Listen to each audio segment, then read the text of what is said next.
역대하 34장 29절로부터 33절까지의 말씀입니다.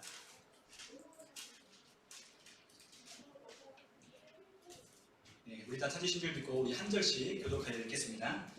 왕이 사람을 보내어 유다와 예루살렘의 모든 장로를 불러 모으고 여호와의 전에 왕은 유다 모든 사람과 예루살렘 주민들과 주자 장들과 레위 사람들과 모든 백성이 노소를 방문하고 다 함께하는지라.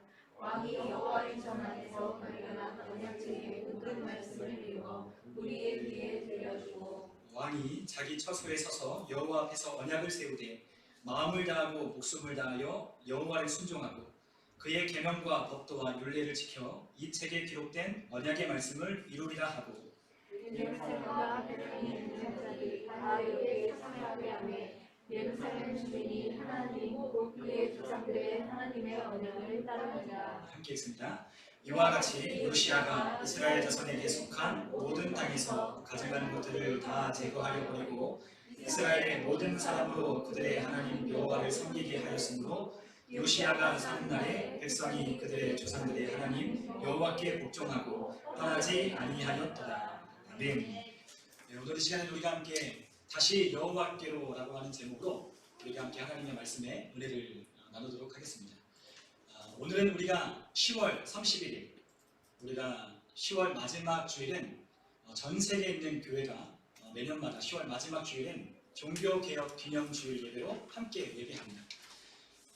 오늘 우리가 아이들과 함께 먼저 예배를 드렸는데요. 아이들에게 오늘 10월 31일은 무슨 날이지? 라고 물었더니 아이들이 이구동성으로 할로윈데이요 하고 그렇게 얘기를 하더라고요. 다 알고 있어요. 모르는 애가 한 명도 없더라고요.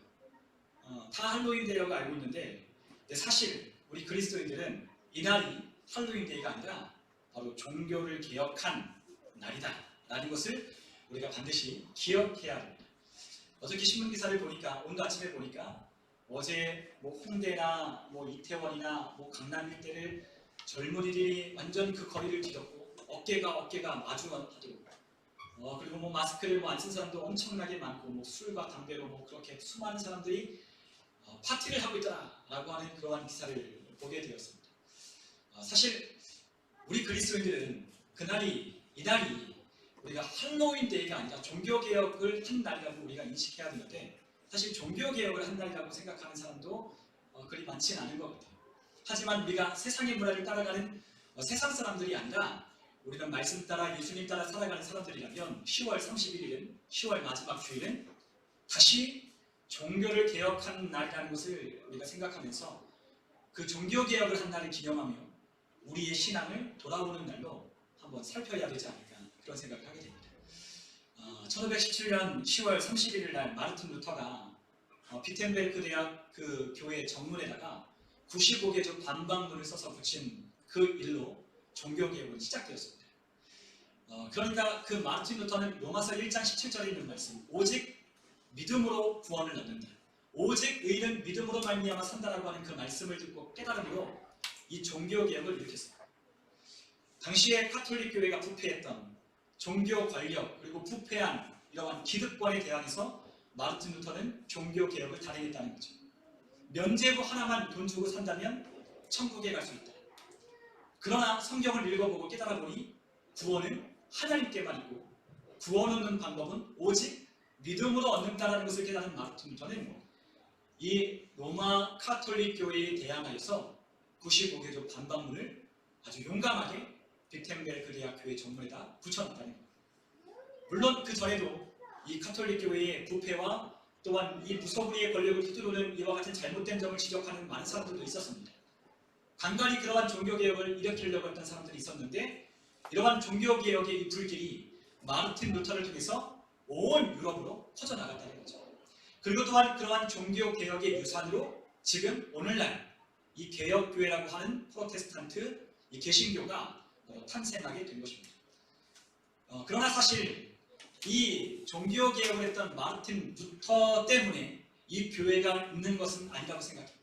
이미 그 전에도 하나님의 말씀대로 태어난 탄생한 그 교회를 모본으로 삼았던 많은 소수의 분들이 있었습니다.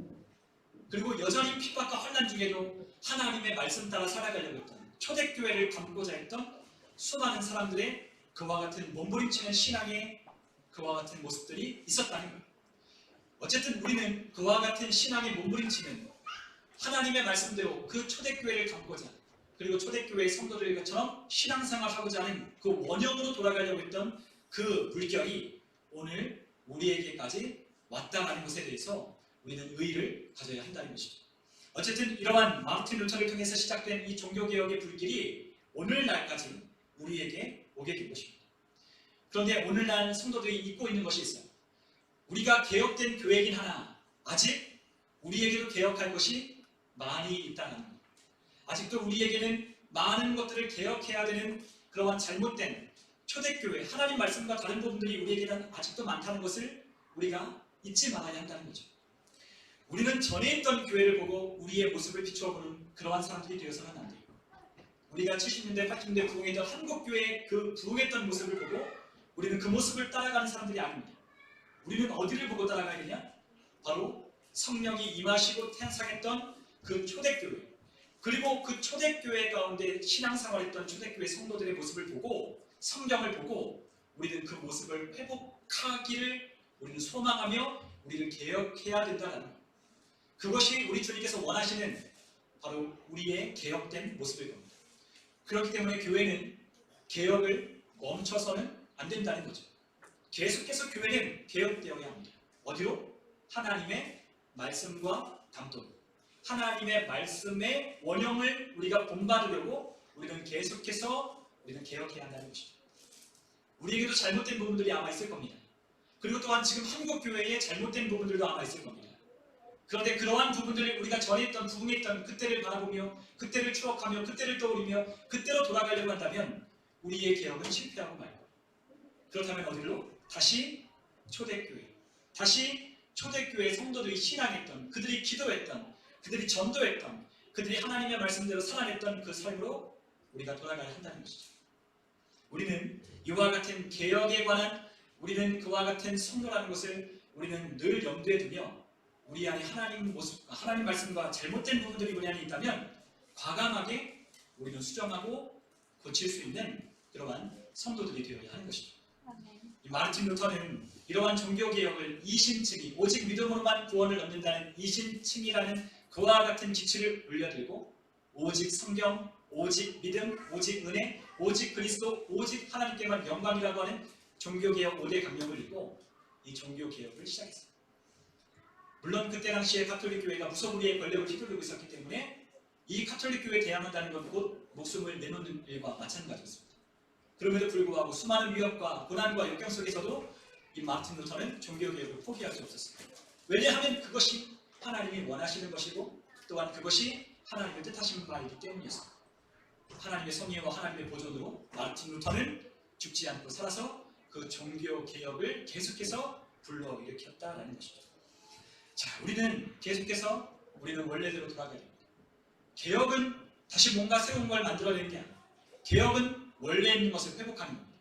원래 있는 대로 돌아가는 것이 진짜 개혁입니다. 우리는 그것을 머릿속에, 가슴속에 염두에 두며 우리는 다시 초대교회로 돌아가고자 우리는 힘을 모아야 하는 것이죠. 사실 우리는 왜 개혁해야 되냐라고 우리는 물을 수 있어요. 그런데 개혁해야 되는 이유가 있습니다. 왜냐하면 우리는 안주하거나 아니면 우리는 또한 평안하거나 할 때 우리는 부패하기 쉬운 마음을 갖고 있기 때문입니다. 우리의 신앙이 나태하고 게을러지는 때가 있습니다. 그때가 언제냐? 평안하고 안전하다 할 그때에 우리의 신앙은 나태하게 되어 있어요. 우리의 신앙이 활발하게 활발 타오르며 그 주님이 주신 그 열정을 가지고 신앙생활하는 때는 언제냐? 핍박과 고난이 있던 때였습니다. 우리에게 핍박이었고 환난이었고 고난이 없다면 우리의 신앙은 부패하기 마련이라는 거죠. 안 그러면 좋겠지만 그러면 그럴수록 우리의 신앙은 부패하다는 것을 우리는 역사를 통해서 아니면 나 자신을 통해서 우리는 경험해왔습니다. 그렇기 때문에 우리는 계속해서 이 부패하기 쉬운 이 마음을 우리는 개혁하여야 한다는 것이죠. 제가 예전에 어떤 한 목사님을 통해서 이러한 예화를 들었습니다. 어떤 예화를 들었냐? 바로 이러한 예화입니다. 어떠한 편자를 만드는 장인이 이 말에 그 발굽에 다는 편자 있잖아요. 그 편자를 만드는 장인이 먼 길을 떠나야만 했답니다. 그래서 자기의 제자에게 부탁을 했어요.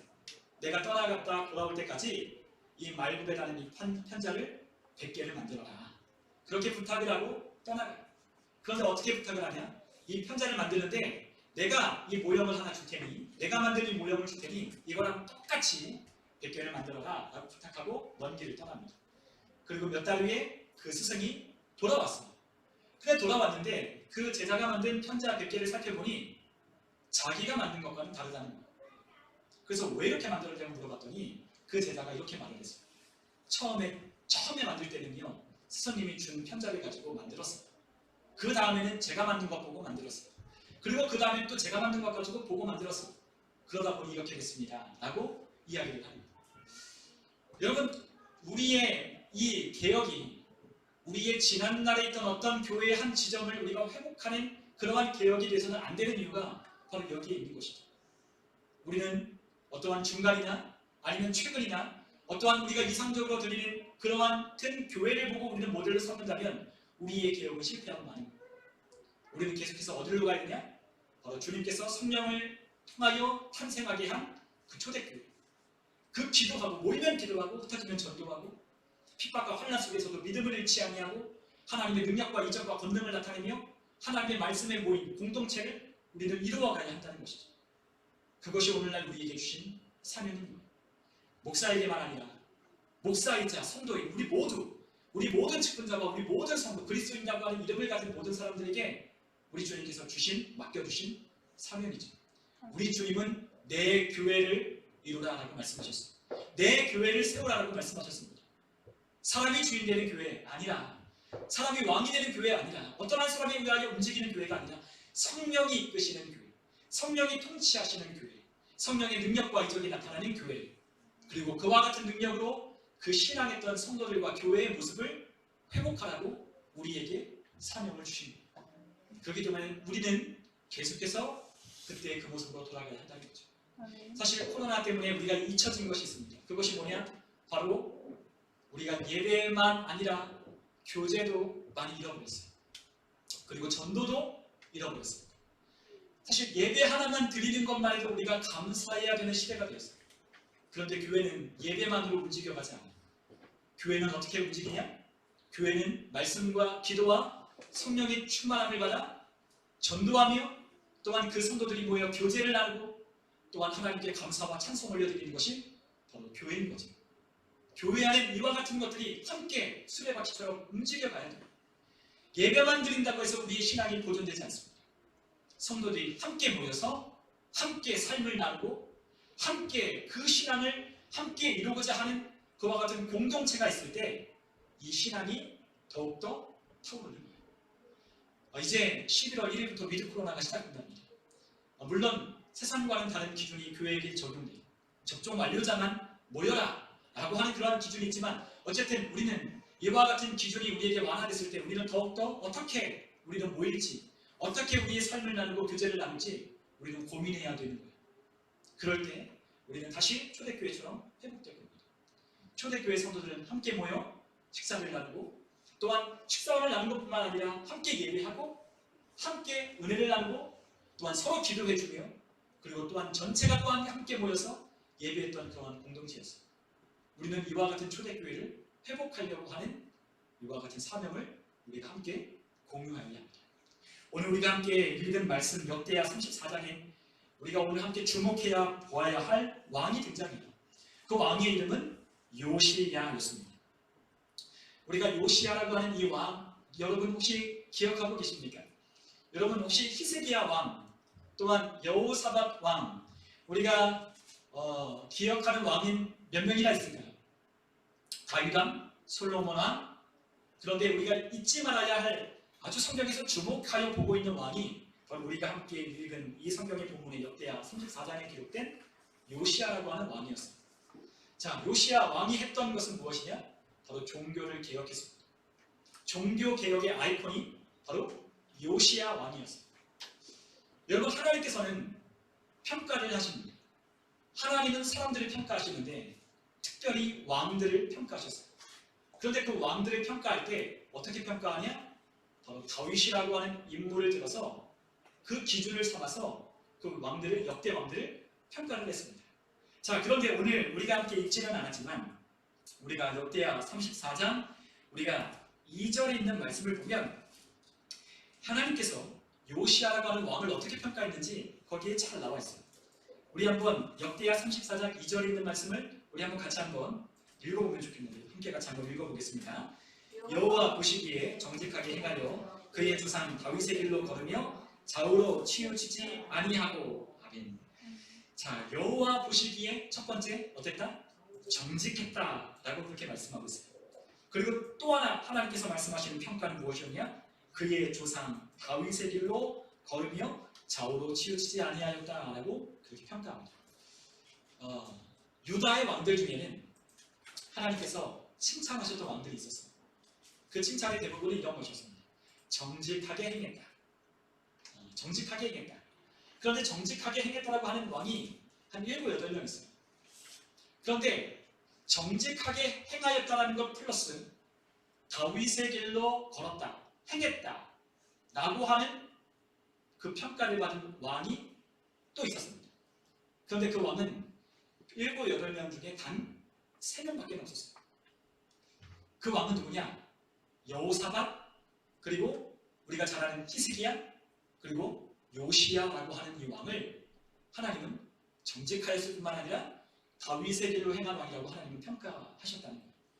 그러니까 정직하게 행했을 뿐만 아니라 다윗의 길로, 그러니까 하나님의 말씀을 따라 하나님의 말씀을 준행하며 그 말씀을 지키려고 애썼던 왕이 바로 요시야 왕이었다는 거예요. 자, 우리가 또한 역대하뿐만 아니라 열왕기하에도 이 요시야 왕에 대한 기록이 있는데요. 우리가 열왕기하 23장 25절에 보면 또 이렇게 평가하는 그 어떤 대목이 있어요. 우리 한번 앞에 있는 말씀을 가지고 우리 같이 한번 읽어보겠습니다. 함께 있습니다.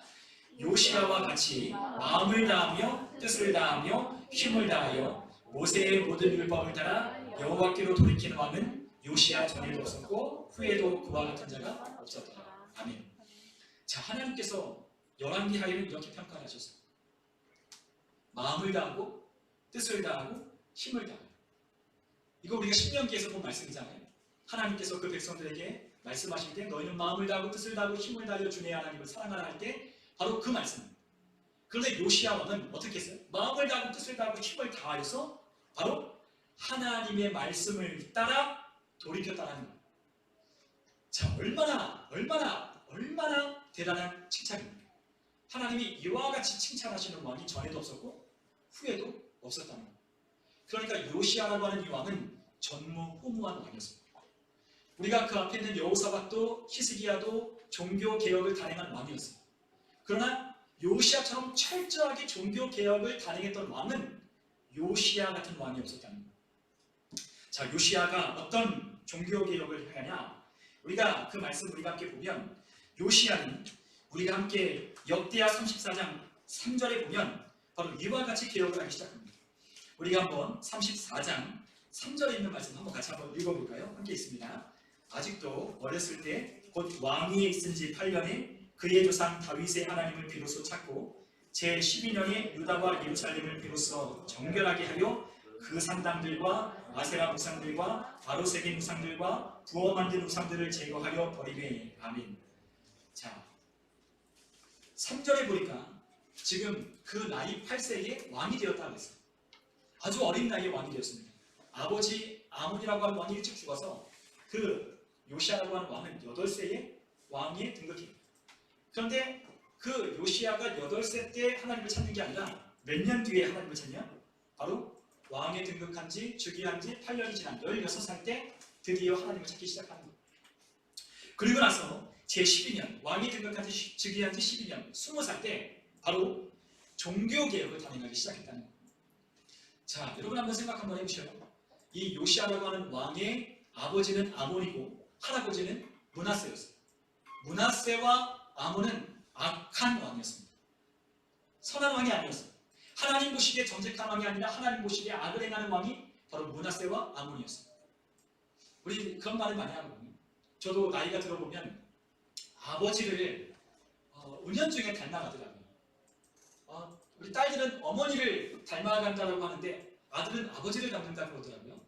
근데 저도 아버지를 닮아가는 것을 느껴요. 그런데 이 요시아라고 하는 왕은 아버지 아몬이 있고 할아버지 므낫세가 있었어요. 그런데 그들을 닮지 않을래야 닮지 않을 수 없는 그와 같은 영향을 받으며 살았습니다. 그 당시에 므낫세와 아몬은 온갖 이방신들, 그 주변에 있는 나라들의 우상신들 다 그 유다에 들어와서 우상을 숭배하는 왕들이었어요. 하나님의 성전을 획파하고 또한 하나님의 성전을 무시하고 또한 그 레위 사람들을 멸시하며 하나님을 떠난 왕이 바로 그의 할아버지와 바로 그의 아버지였습니다. 그러니까 그러한 아버지와 할아버지의 영향력을 받은 이 요시아라고 하는 왕이 하나님을 찾는다는 건 정말로 쉬운 일이 아니었죠. 그러니까 이런 거예요. 오늘날로 따지면 전혀 예수 믿지 않는 가정에 누가 나와요? 예수님을 철저하게 믿는 아주 독특한 사람이 나왔다는 거예요. 근데 나이가 어리니까 하나님을 찾을래야 찾을 수 없어요. 그 당시에 있는 그 나라의 그 문화가 온갖 우상들이 난무하는 그러한 타락된 부패한 나라의 상황이었으니까 하나님을 찾는다는 건 있을 수가 없는 거죠. 그런데 어떻게 하나님의 은혜로 16살이 되었을 때 하나님을 비로소 찾기 시작했어요. 그리고 하나님을 찾고 전심으로 찾는데 이래서는 안 되겠다. 우리 아버지처럼 우리 할아버지처럼 살아서는 안 되겠다라고 해서 모델을 다윗으로 바꾸는 거예요. 우리가 아버지를 닮기 좋아하고 또한 할아버지를 영향력을 받기 쉬운데 이 요시아는 모델을 아버지나 할아버지를 세우는 게 아니라 누구를 삼아요? 다윗을 모델로 삼고 나라를 통치하려고 작정하는 거예요. 이 나라는 하나님이 세우신 나라다. 이 나라가 복을 받고 나라가 강성해지려면 하나님의 말씀으로 돌아가야 된다. 하나님이 싫어하시는 일들을 다 제거해야 된다 라고 하는 이 마음속에 일어나는 불같이 일어나는 그 하나님이시는 열정을 가지고 종교개혁을 시작하는 것입니다.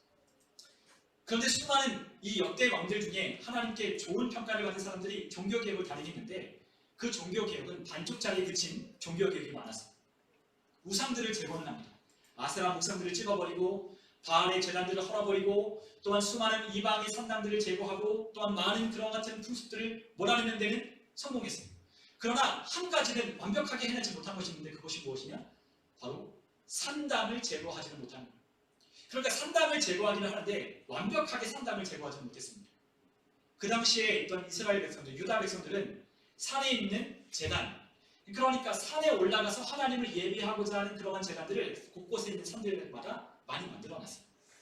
그런데 이 산당이 위험한 게 뭐냐면 산당에서 하나님을 예배하긴 하는데 이 산에서 예배할 때 이방의 그러한 혼합된 종교가 이 여호와의 신앙과 함께 믹스가 되는 거예요. 우리 그렇잖아요. 우리가 계룡산에 가면 뭐가 있죠? 엄청나게 많은 점집들이 있잖아요. 그러니까 높은 곳에 올라가면 하나님을 만난다라고 하는 그러한 생각들이 예전이나 오늘이나 있습니다. 그러니까 이 높은 곳에다가 산당을 만들어 놓고 하나님을 섬기고 기도하겠다고 하는 사람들이 산당을 만들어 놓는 거예요. 그런데 그 가운데 뭐가 들어와요? 샤머니즘 같은 이방의 종교들이 들어와서 혼합되기 시작하는 거죠. 그러니까 우리의 종교는 어디로 가야 되냐? 예루살렘으로 가야 된다는 거예요. 성전은 예루살렘에 있고 예배는 예루살렘에 드려야 되는데 자꾸만 이 사람들이 산당에 가서 예배를 드리는 거죠. 그러니까 종교가 자꾸만 혼합이 되는 거예요. 그런데 이 산당의 신앙이 온 나라에 퍼져 있습니다. 그런데 다른 이방신들은 제거하는 거는 그래도 어느 정도 했는데 여호와를 섬긴다고 하는 산당들은 제거하기가 쉽지 않아요. 야, 이 산당을 제거하면 우리 저주받는다. 야, 이 산당 흡폐하면 우리 어디서 예배드린다.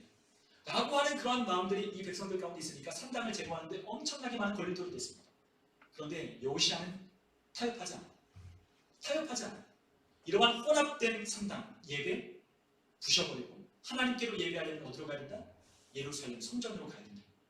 그래서 산당들을 철저하게 다 부셔버리고 그리고 이방신을 섬기는 제사장들의 무덤까지 가서 그곳에 있는 해골들을 가져다가 그 이방 산당들, 제단들을 함께 불에 태워서 없애버리는 거예요. 아주 철저하게. 그리고 이러한 우상들을 버리면 또 누군가가 주워다가 그거 섬길까봐 우상들을 완전히 빻아서 가루로 만들어서 아예 흔적조차 남기지 않는 거예요.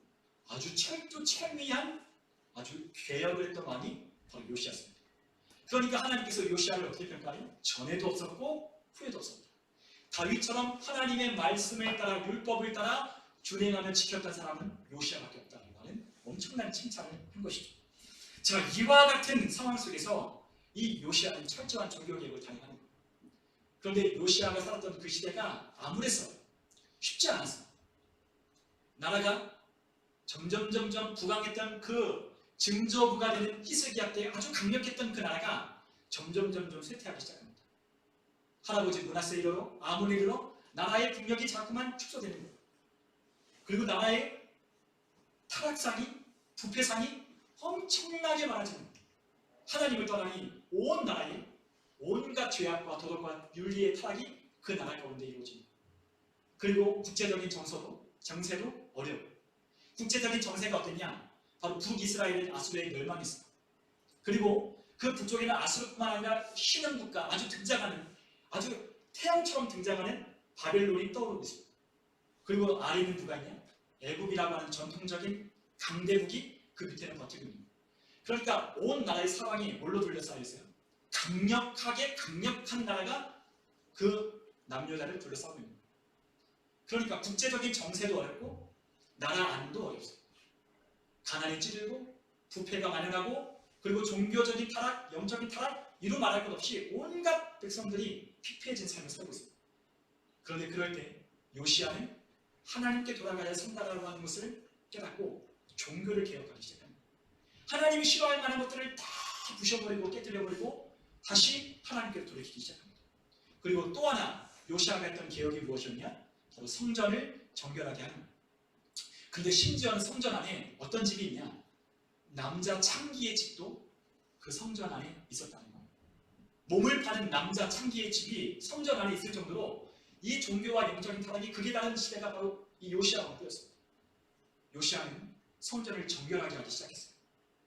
이후에 성전을 정결하게 하고 그리고 아버지와 할아버지가 돌보지 않았던 이 성전을 어떻게 해요? 수리하기 시작합니다.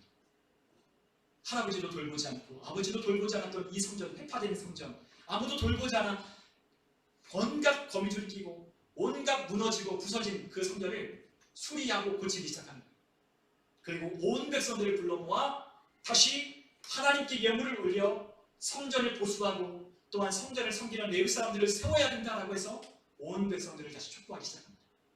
그런데 백성들이 마음이 하나가 되어서 하나님의 성전을 보수하는 데 헌금을 내기 시작합니다. 그런데 그 헌금하는 그 헌금통을 제사장 힐기야가 그 헌금함에 있는 그 헌금을 쏟아놓자 그 안에 발견한 게 있었어요. 그것이 뭐냐?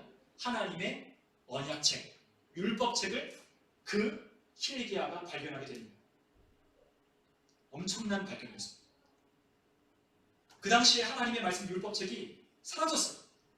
그리고 그 당시에 서기관들이 그 하나님의 말씀을 필사하면 그리고 그 하나님의 말씀들을 왕들에게 들려주면 그 당시 왕들은 어떻게 했느냐면 하나님의 말씀을 듣기 싫으니까 그 말씀 두루마기를 사람들 보는 앞에서 찢어버려요. 그리고 또 어떻게 해요? 그 두루마기를 화롯불에 태워버리는 거예요. 그러니까 이 하나님의 말씀을 귀히 여기지 않는, 오히려 이 말씀이 보이면 불에 태우고 찢어버리고 없애버렸던 그러한 악한 왕들이 있었던 그 시대에 말씀이 남아있는 게 아주 기가 막힌 일이죠. 그런데 그 말씀이 발견되는 거예요. 그래서 힐기야가 그 말씀을 발견하고 그 서기관이라고 하는 서기관이 사반에게 이 말씀을 가지고 왕에게 가져가는 거예요. 그렇게 말씀합니다. 그리고 사반은 이 요시야 왕 앞에 가서 이 율법책을 발견했다고 하면서 두렵고 떨리는 마음으로 율법책에 있는 그 기록을 읽어 내려가기 시작합니다. 그런데 그 말씀을 들려주자 요시야가 옷을 찢기 시작합니다. 말씀을 들으니까 너무너무 애통하는 거예요. 통곡하는 거예요. 회개가 안 나올 수 없는 거예요. 왜 그러냐면 우리가 하나님의 말씀을 따라 살지 않았기 때문에 북이스라엘은 멸망했고 또한 하나님의 말씀대로 순종하지 않았기 때문에 이토록 타락된 시대상에 이러한 피폐한 시대상이 있었다는 것을 깨닫고 알기 때문에 통곡하기가 통곡 안 할 수 없는 거예요. 애통하며 옷을 찢으며 회개하기 시작합니다. 그리고 요시야는 생각했어요. 나만 하나님의 말씀을 들을 것이 아니다. 누구도 들어야 되냐? 백성들도 다 하나님의 말씀 들어야 된다. 그래서 백성들을 불러 모으기 시작합니다. 여러분, 종교개혁, 마르틴 루터가 종교개혁을 했던 아주 결정적인 도화선이 됐던 것은 무엇이냐? 바로 하나님의 말씀이었습니다. 로마서 1장 17절 복음에는 하나님의 의가 나타나서 믿음에 이르게 하나니 기록된 바 오직 의인은 믿음으로 말미암아 살리라 함과 같으리라.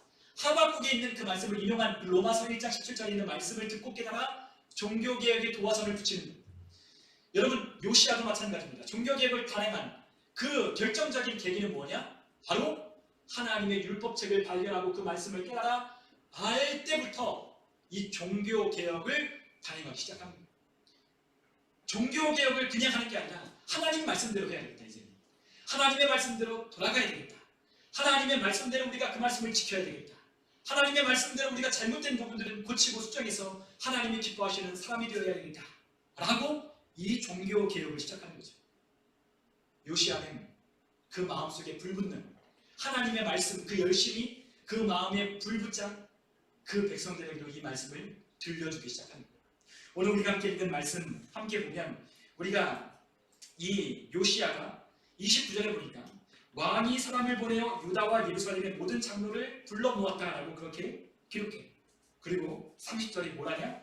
바로 여호와의 전에 올라가서 유다 모든 사람과 예루살렘 주민들과 제사장들과 레위 사람들과 모든 백성이 노소를 방문하고 다 함께 하게 하여서 왕이 여호와 전 안에서 발견한 언약책의 모든 말씀을 어떻게 했다? 읽어 무리의 귀에 들려주었다는 거죠. 그 말씀을 여호와의 성전에서 백성들을 불러 모은 다음에 그 말씀을 읽어 들려주기 시작합니다. 그리고 31절에 그 왕이 요시야가 자기의 처소에 서서 여호와 앞에서 언약을 세우고 마음을 다하고 목숨을 다하여 여호와께 순종하고 그의 계명과 법도와 윤리를 지켜 이 책에 기록된 언약의 말씀을 이루리라 그 처소에서 백성들에게 반포하는 것. 그리고 32절에 어떻게 하냐? 예루살렘과 베냐민에 있는 자들이 다 여기에 참여하게 하되 예루살렘 주민이 하나님 곧 그 조상들의 하나님의 언약을 어떻게 했다? 따랐다 라고 그렇게 기록합니다. 33절에는 이렇게 기록하죠. 요시야가 이스라엘 자손에게 속한 모든 땅에서 가져간 것들을 다 제거하여 버리고 이스라엘의 모든 사람으로 그들의 하나님 여호와를 섬기게 하였으므로 요시야가 사는 날에 백성이 그들의 조상들의 하나님 여호와께 어떻게 했다? 복종하고 떠나지 아니하였더라. 요시야가 사는 날 동안에는 백성들이 하나님을 떠나지 않고 그 하나님께 복종했다는 것. 철두철미한 그와 같은 아주 단호한 결단을 가지고 종교개혁을 일으킨 요시야 그 시대에 백성들도 하나님께 돌아와 하나님의 말씀 앞에 순종하기 시작했다는 거죠.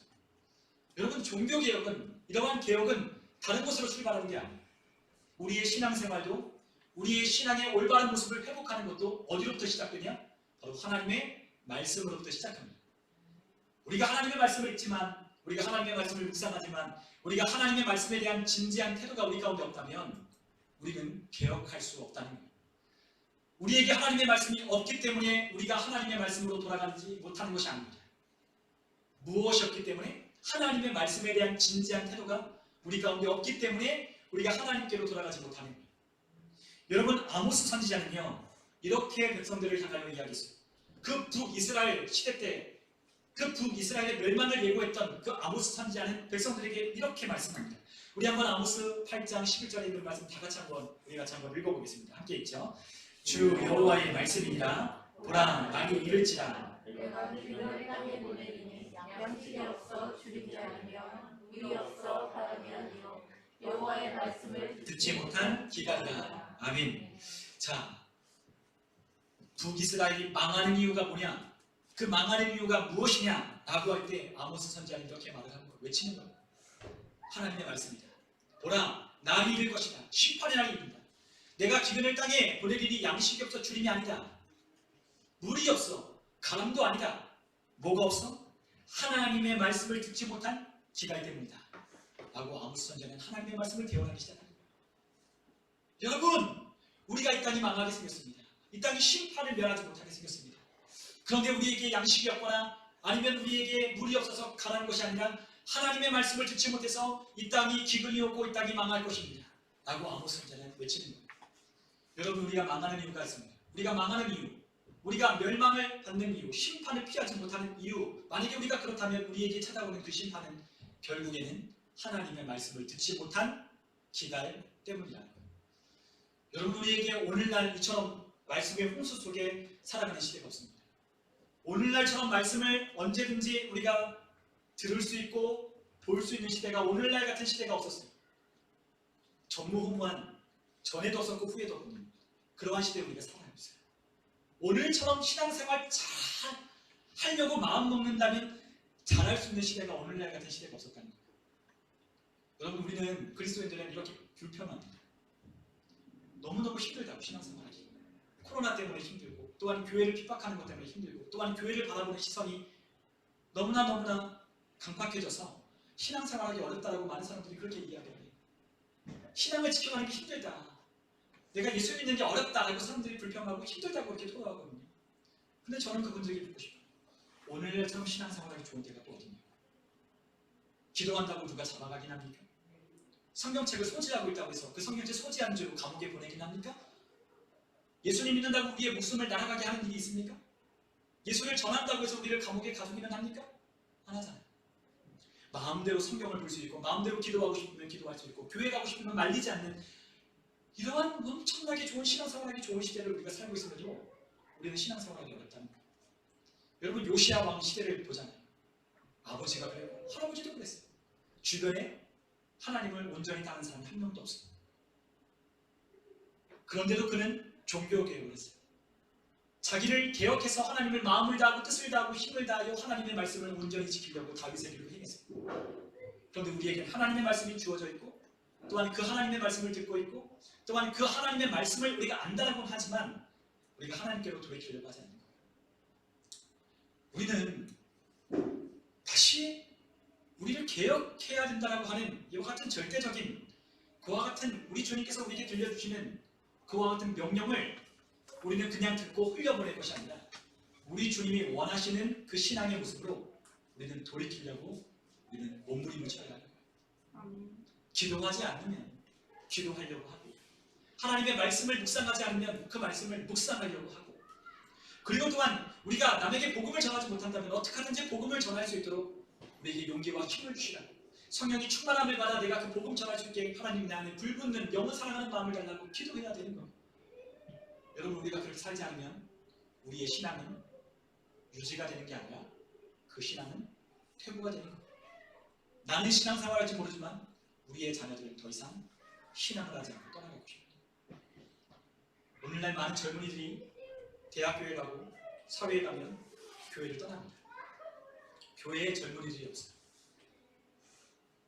대형교회에도 젊은이들이 별로 없습니다. 요즘 대형교회에 가도 젊은이들이 별로 없어요. 젊은이들 찾아볼래야 찾아볼 수 없어요.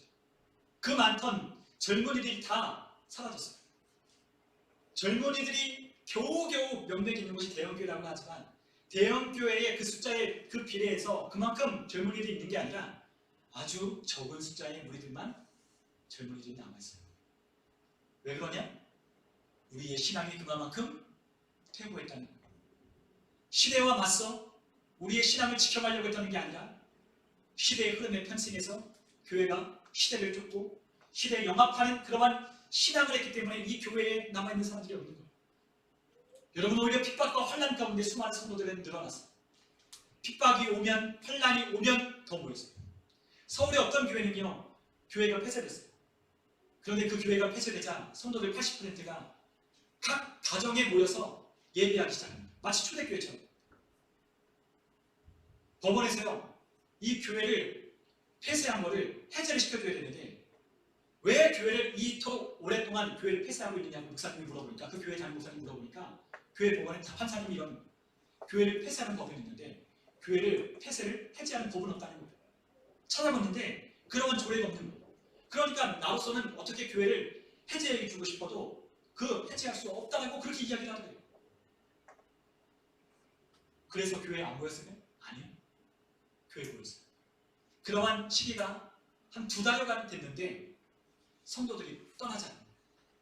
오히려 가정들마다 모여서 마치 초대교회처럼 각 가정들에 모여서 예배를 하기 시작합니다. 그리고 목사님이 돌아가면서 가정마다 돌아가면서 예배를 했어요.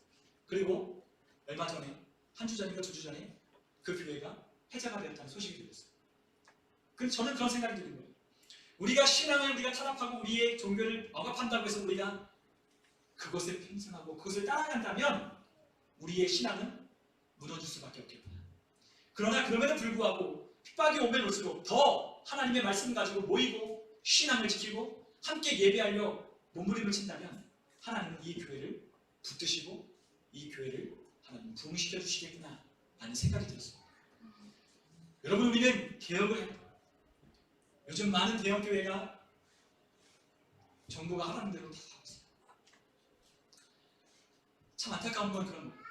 서울은요, 수도권은 교회가 20%가 예배를 드릴 수 있다고 했어요. 그런데 20%를 예배 드릴 수 있는데 어떤 사람들만 예배하냐? 접종을 완료한 사람만 20%. 근데 그 중에 한 명이라도 비접종자가 끼면 몇 퍼센트? 10%로 줄는 거예요. 그런데 어떤 한 대형교회에서 성도님들에게 문자를 보냅니다. 그런데 문자를 보내는데 어떻게 보내냐? 성도들 가운데, 예배하는 사람들 가운데 비접종자가 한 명이라도 있으면 10%, 다 접종자로 예배드릴 경우 20%, 이렇게 광고하는 게 아니라 문자를 보냈는데 접종한 사람들만 20% 예배드릴 수 있습니다. 그리고 접종 완료자는 교구장님들에게 연락해 주십시오. 그리고 예배에 참여하는 예약을 주십시오. 라고 그렇게 문자를 보내는 거예요. 여러분, 만약에 접종을 하지 않았다면 교회에 오고 싶어도 오지 못합니다. 여러분이 교회가 접종한 사람이건 접종하지 않은 사람이건 다 올 수 있게 해야 되지 않습니까? 그것뿐만 아니라 우리가 더 많은 문제들이 있어요. 우리가 신앙생활하기 어려운 많은 제약들이 있고 많은 어려운 문제들이 있습니다. 앞으로 더 있을지도 모르겠어요.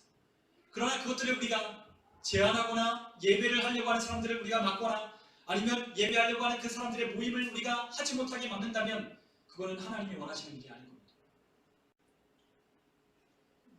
우리의 개혁은 세상을 쫓아가는 게 아니에요. 우리 성경에는 하나님께서 사람들을 다 평가하셨습니다. 그런데 그 평가는 누구를 기준으로 했냐? 하나님의 말씀을 온전히 따랐던 다윗을 했다라고 했어요. 여러분, 우리도 하나님께서 우리를 평가하실 겁니다. 김기환이라고 하는 이 사람을, 성도한 사람을 하나님은 평가하실 겁니다. 어떻게 신앙생활했고, 어떻게 하나님을 따랐고, 어떻게 하나님을 섬기고, 어떻게 하나님을 믿으려고 애썼는지를 하나님은 평가하실 겁니다. 그런데 만약에 우리가 세상을 쫓고 세상을 따랐다면 하나님 앞에 갔을 때 우리는 아무것도 할 말이 없겠지요. 여러분, 우리는 계속해서 개혁을 해야 돼요. 우리는 초대교회로 돌아가야 됩니다. 저도 우리 교회가 그런 교회가 되었으면 좋겠어요. 저희가 코로나가 터지기 전에 목장을 한번 해보자고 제가 그렇게 한번 했잖아요. 참, 근데 목장을 하려고 하니까 코로나가 터졌어요. 초대교회 성도들은 남자만 모인 것도 아니고 여자만 모인 것도 아니었어요. 초대교회는요, 각 가정이 모였습니다. 가정에서 남자, 여자, 남녀노소 함께 다 모였어요. 그곳에서 함께 삶을 나누고 예배하고 서로 은혜를 나누고 함께 신앙을 서로 함께 먹고 나누며 그렇게 했다는 거예요. 그런데 그걸 할 수 없는 시대가 됐어요. 그런데 이제 위드 코로나 시대가 되었다고, 이제 이러한 것들이 점점점 풀린다고 합니다. 그럴 때 우리가 다시 해야 될 게 뭐냐? 우리가 마지막 때가 될수록 모이기를 피하는 어떤 사람들의 습관과 같이 하는 게 아니라 모이기를 힘쓰는 사람들이 되어야 하는 거예요. 우리가 너무나 그런 것에 익숙해졌어요. 우리가 신앙생활하는데 너무 편한 것에 익숙해졌어요. 그래서 많은 젊은이들이 교회 안 나가요. 그냥 인터넷으로 유튜브 들어서 예배합니다. 못하러 교회 나가는 거예요. 더 이상 교회 나가서 예배해야 될 이유를 찾지 못하는 거예요. 그러나 교회는 그것이 교회가 아니잖아요. 신령과 진정으로 예배드리는 모임, 하나님의 임재가 있고 함께 회중이 모여 하나님을 찬양하고 함께 서로의 신앙을 나누며 함께 서로를 격려하는 그와 같은 공간이 공동체가 교회인데 혼자 신앙생활을 하려고 하는 거예요. 혼자는 넘어질 수밖에 없어요. 그러나 삼겹줄은 끊어지지 않는다고 했습니다.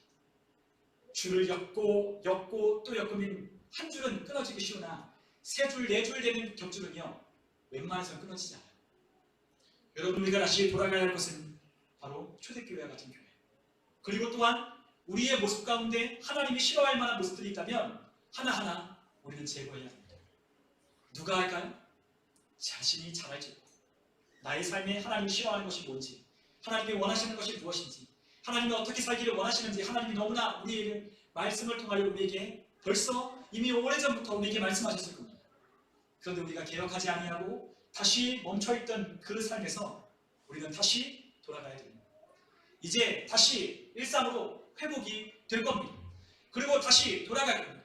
그러나 이 교회가 다시 예전처럼 돌아가기가 어려울 것이라고 많은 사람들이 적합니다.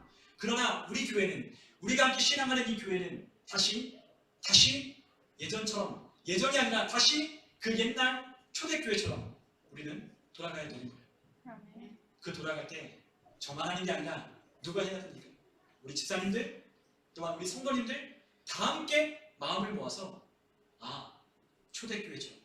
초대교회 성도들이 신앙했던 그 뜨겁게 주님을 사랑하며 열정적으로 주님을 따랐던 그때 복음을 전하기를 두려워하지 아니하고 하나님의 살아님을 드러내기를 두려워하지 않았던 그 시대로 우리가 다시 돌아가야 되는 거예요. 여러분, 우리가 내일부터 11월 1일부터 21일 동안 우리가 다니엘 기도회를 우리가 시작합니다. 다니엘 기도회 1일부터 21일 동안 3주간 진행됩니다. 그런데 저녁 8시부터 10시까지 진행된다라고 그렇게 했어요. 여러분, 이 좋은 기도회에 그리고 또한 많은 선교사님들과 목사님들과 우리와 같은 평신도들이 하나님의 은혜를 받고 하나님의 말씀으로 이겨내고 또한 성공하고 또한 그 말씀으로 승리했던 삶을 나눈 것입니다. 교회 오기 어려우신 분들은 유튜브로 함께 동참해 주십시오. 그리고 그분들의 이야기를 가만히 들어보며 우리에게 적용할 부분들은 무엇인지 생각해 보십시오. 그리고 기도할 때 함께 기도하여 주십시오. 우리 교회를 위해서, 한국 교회를 위해서, 우리 자녀들을 위해서 눈물로 함께 기도해 주십시오. 그럴 때 이 교회가, 한국 교회가 다시 일어나게 될 거예요. 여러분, 한국 교회가 위기라고 합니다. 그러나 언제든지 위기가 찾아와야 경각심을 느끼고 다시 일어나는 거예요. 편안하다, 안전하다, 평안하다, 안전하다 할 때는 절대로 깨어있지 못해요. 위기를 느끼는 사람, 위기 가운데 우리가 다시 일어나야 되겠다고 하는 소망이 있는 사람은 다시 일어나게 될 것입니다. 우리 성도님들 함께 기도하는 자리에 여러분 함께 동참해 주시고 함께 기도로서 이 교회와 나라와 자녀들을 다음 세대를 위해서 함께 기도해 주시기를 주님의 이름으로 부탁을 드립니다. 우리 시간 함께 기도하겠습니다. 우리 함께